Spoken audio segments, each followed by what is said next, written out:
Samantala, pinapauwi na si dating Chairman ng House Committee on Appropriations, Ako Bicol Party List Representative Zaldico, na nasa Amerika ngayon para harapin po niya yung mga akusasyon laban sa kanya kaugnay ng mga budget insertions at ito pong mga maanumalyang flood control projects. Para sa detalye, Vic Sumintak.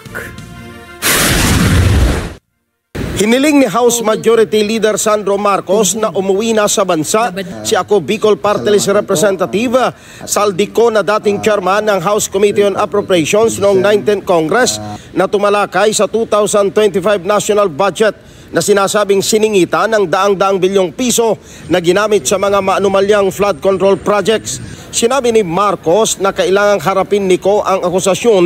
dahil ilang buwan nang nakakaladkad sa isyu ng korupsyon ang buong Kamara na isa sa dahilan ng pagbibitiw sa pwesto ni House Speaker Martin Romualdez dahil itinuturo ang kongresista na pasimuno umano ng budget insertions sa Bicameral Conference Committee kasama si dating Senate President Chis Escudero. Kung patuloy na magtatago si Ko, inihayag ni Marcos na posible itong maharap sa Ethics Committee tulad ng nangyari kay dating Negros Oriental Representative Arnie Teves na nagtago din sa ibang bansa matapos masangkot sa kasong murder kay dating Negros Oriental Governor Ruel Digamo noong 2023.